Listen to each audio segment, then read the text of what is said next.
అది కృతజ్ఞత. ఈ పట్టణంలో ఉన్నందుకు మనము మరవకుండా ప్రార్థించాలి. ఈ పట్టణం క్షేమము, ఈ పట్టణంలో ఉన్న అనేకుల జనము కొరకు, అనేకమైన పరిస్థితుల కొరకు, ఈ పట్టణము సమృద్ధి కొరకు, ఈ పట్టణంలో ఉన్న ప్రతి ఒక్కరూ ఆశీర్వదించబడాలని, పట్టణము క్షేమం కొరకు మనం ప్రార్థించేవారుగా ఉండాలి. పట్టణ క్షేమమునకు కారణమవుతుందంట. మనం ఎప్పుడైతే మనం ఉన్న గ్రామం కావచ్చు, పట్టణం కావచ్చు, రాష్ట్రం కావచ్చు, దేశం కొరకు మనం ప్రార్థించినప్పుడు ఆ పట్టణం కానీ దేశం కానీ మనకి కారణమవుతుంది. నోటి మాటలతో తలంపులతో నీకు మేలు లేదని చూస్తున్న పరిస్థితులను బట్టి మనసులో నొచ్చుకున్నావేమో. నీవు కోరుకునే క్షేమము నీ దాకా రాలేదు, దేశము నాకు కూడా రాలేదేమో. కానీ ఈ రోజు నన్ను గుర్తించుకోవాలి. నేను నా దేశం కొరకు నేను ప్రార్థించాలి, నా దేశ క్షేమం కొరకు నేను ప్రార్థించాలి. నా దేశమే కాదు, నా రాష్ట్రమే కాదు, నేను ఉన్న పట్టణము కానీ నా గ్రామము కానీ అన్నిటి కొరకు నేను నా వంతుగా నేను ప్రార్థించాల్సిన బాధ్యత నాకున్నది. అది ప్రతి ఒక్కరూ గుర్తిరిగి ప్రార్థిస్తానంట వారికి క్షేమం అంటుందంట. వారి కుటుంబాలకి క్షేమకరంగా ఉంటుంది, ఆశీర్వాదకరంగా ఉంటుంది, మేలుకరంగా ఉంటుంది, దీవెనకరంగా ఉంటుంది. చూడండి, చుట్టుపక్కల ఉన్న అనేకమైన ఫెలోషిప్ సంఘాలు అందరూ కూడా పాస్టర్లు కానీ వచ్చి మన పాస్టర్ గారు సత్యంగా అన్న అందరూ కలుపుకొని పిలిచి దేశం కొరకు మన ఈ పట్టణం కొరకు మనం ఏం చేయాలి అనేది అనేక పరిహారాలు ఇక్కడే ప్రార్థనలో పిలిచి ప్రార్థన చేయటం కానీ అనేకమంది కలుపుకొని పోయి ఇక్కడున్న ఈ పట్టణంలో ఉన్న పరిస్థితుల కొరకు ప్రార్థన మనం ఏ విధంగా చేయాలని అందరిని పిలిచి అట్ట ప్రార్థన చేయడానికి పురిగొలుపుతున్నాడు. మాదిరిగా ఉన్నాడు. ఇవాళ సత్తెనపల్లి పట్టణం ఇవి పరిస్థితులన్నీ మార్చబడుతున్నాయి. అనేకులకి ఆశీర్వాదకరంగా దీవెనకరంగా ఈ పట్టణం ఈ రోజున మనం చూస్తున్నాము.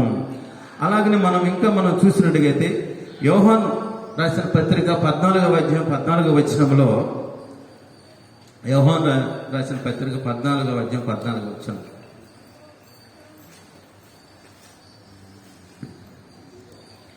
నా నామమున మీరు నన్నేమి అడిగినను నేను చేతును. నా నామమున మీరు నన్నేమి అడిగినను నేను చేతును అన్నాడు. ఉదయకాల సమయంలో మనం ఆయన సన్నిధిలోకి వచ్చాం. ఆయన సన్నిధిలోకి వచ్చి మనం ప్రార్థన చేస్తున్నాం. నా నామములో అంటే ఆయన నామములో ఎవరైతే ఏమైతే అడుగుతారో అవన్నీ ఆయన సఫలపరిచే దేవుడు. అందుకే మనమందరం వేకుమనే లేచి ఇక్కడికి వచ్చి ప్రార్థిస్తున్నాం. ఎందుకు? ఆయన నామములో, ఎవరైతే యేసుక్రీస్తు నామములో మనం ప్రతి అవసరతో మనకున్న పరిస్థితి కానీ, ఉన్న సమస్య కానీ, కష్టం కానీ, బాధ కానీ, ఏదైనా కానీ ఉన్నప్పుడు మనం ఆయన సన్నిధికి వచ్చి ఆయన నామములో మనం ఏమైతే అడుగుతామో అది ఆయన చేతును అన్నాడు చేస్తాడు, ఆ కార్యము సఫలపరుస్తాడు. నేనైతే గత 3 సంవత్సరాల క్రితం విజయవాడ పరిచర్యలో వెళుతున్నప్పుడు అక్కడ నాకు చాలా ఇబ్బందులు ఎదురైనాయి, చాలా పరిస్థితులు మారినాయి. ఎన్ని పరిస్థితులు అంటే చెప్పుకోలేని పరిస్థితులు. అక్కడ పరిచర్య ఆరంభించిన కాడి నుంచి అన్ని విధాల అయితే నేను ఒక్కటే ప్రార్థించాను, ప్రభా పిలిచింది నువ్వు, ఆరంభించింది నువ్వు, ఆ పరిస్థితులన్నీ మార్చగలవు అని నేను కన్నీటితో వ్యక్తిగతంగా ప్రార్థన చేస్తూ ఉన్నప్పుడు నా కన్నీరు విన్నాడు, నా ప్రార్థన ఆలకించాడు. అక్కడ ఉన్న పరిస్థితులన్నీ చిటికేసినట్టు మొత్తం కూడా తీసివేశాడు దేవుడు. అక్కడ పరిచర్య ఆరంభించడం, అక్కడ స్థలము కూడా ఆ సహోదరి మంచి దాతృత్వంతో 20 లక్షల రూపాయల స్థలం ఇవ్వడం, ఆ స్థలంలో నూతన మందిరం కట్టడానికి దేవుడు కృప చూపాడు. ఇది ఎలా సాధ్యమంటే మన ఆత్మీయ తండ్రి సత్యమన్న అక్క వారికి ఎప్పుడప్పటికి ప్రార్థన, సంఘ ప్రార్థన చేసుకుంటూ ఉంటే ఇవాళ అక్కడ ఆ పరిస్థితులన్నీ మారిపోయి చక్కని మందిరం దేవుడు ఏర్పరచుకోవడానికి దేవుడు సహాయం చేశాడు. అంతేకాదు రేపు 31వ తారీఖున యానివర్సరీ జరగటానికి కూడా దేవుడు అన్ని ముందుగా సిద్ధపరిచాడు.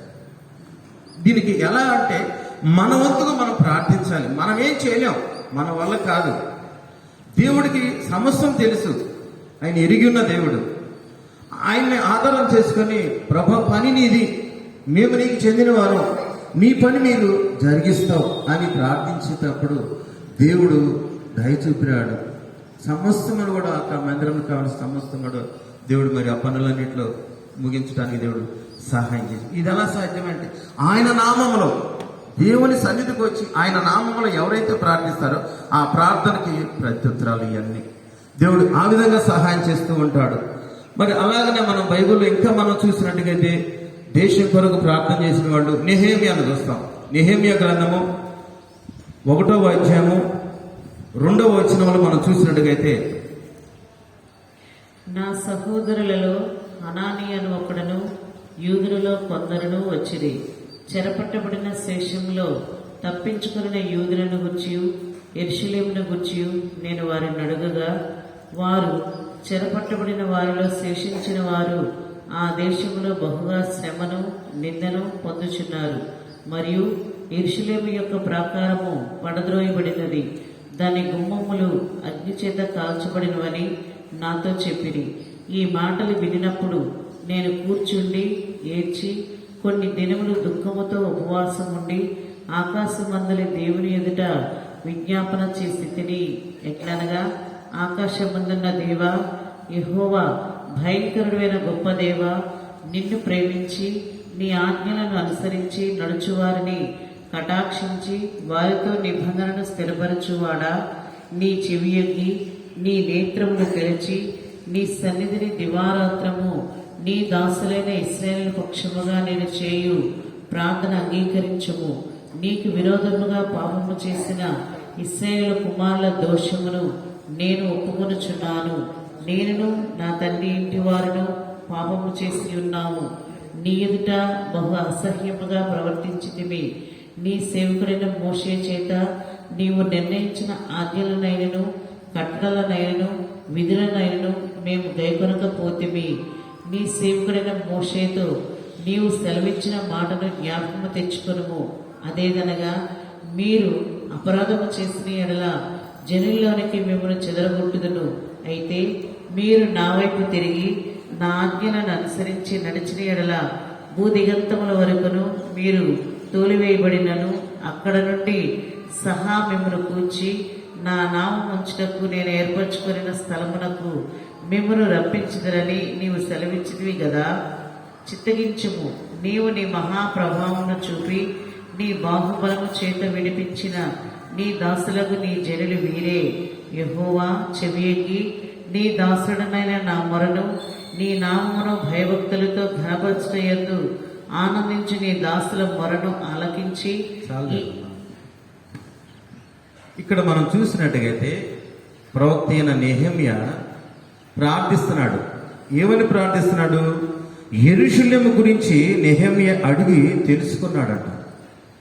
ఆ యెరూషలేము పరిస్థితులను బట్టి అక్కడ ఏ స్థితిగతులు ఉన్నాయో వాటన్నిటి నుంచి అడిగి తెలుసుకొని ఆయన ఊరకుండలా యెరూషలేము గురించి పట్టనట్టు కూడా ఉండలేదు ఈ నెహెమ్యా. దేవుడు అంటే పట్టినట్టు ఉండి ఆ యెరూషలేము కొరకు నేనేం చేయాలి అనే ఆలోచన కలిగి మరి ఆ దేశం గురించి దేవుడు అందరికీ కూడా బయలుపరచడంట.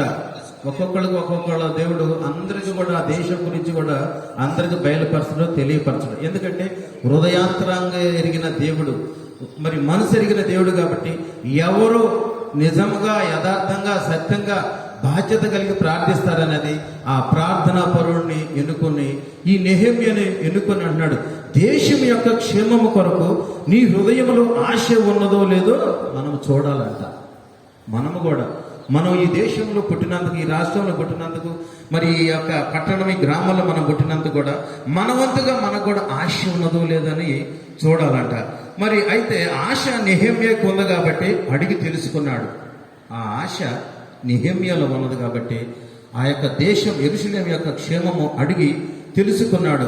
మరి యెరూషలేములో తన ప్రజలు శ్రమ, నింద, వెలివేత గురించి కూడా తెలుసుకున్నాడు. అక్కడున్న పరిస్థితి, అక్కడున్న భయంకరమైన శ్రమ, వెలివేత, నింద ఇవన్నీ తెలుసుకుని ఆయన ఊరకుండలా తెలుసుకొని ఊరకుండకుండా ఫస్ట్ ఏం చేశాడు? ప్రార్థించాడు. ఆ పరిస్థితులన్నిటి కొరకు, ఆ నింద, శ్రమ వాటన్నిటి కొరకు ప్రార్థించినాడు.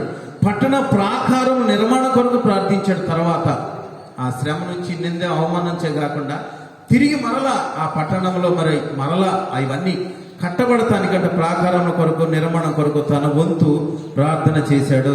మరి ఒక పక్క నిర్మాణము, ఒక పక్క ఒక పక్క యుద్ధము, మరో పక్క ప్రార్థన. చూడండి ఆయన ఎలా నిలిచాడు, గెలిచాడు. ఒక పక్క నిర్మాణం చేస్తున్నాడు, ఒక పక్క ప్రార్థన చేస్తున్నాడు, మరోవైపు యుద్ధం. ఆ యుద్ధం కొరకు కూడా ప్రార్థన చేస్తున్నాడు. తనలో ఆశ, ఆ దేశంలో పుట్టినందుకు, ఆ ప్రాంతంలో ఉన్నందుకు, తిరిగి పెద్దయినందుకు ఆ యొక్క యెరూషలేము క్షేమము కోరి ఆశపడి ప్రార్థించినాడు. ప్రార్థించినప్పుడు ఏమైందంటే దేవుడు గొప్ప కార్యాలు చేస్తాడు.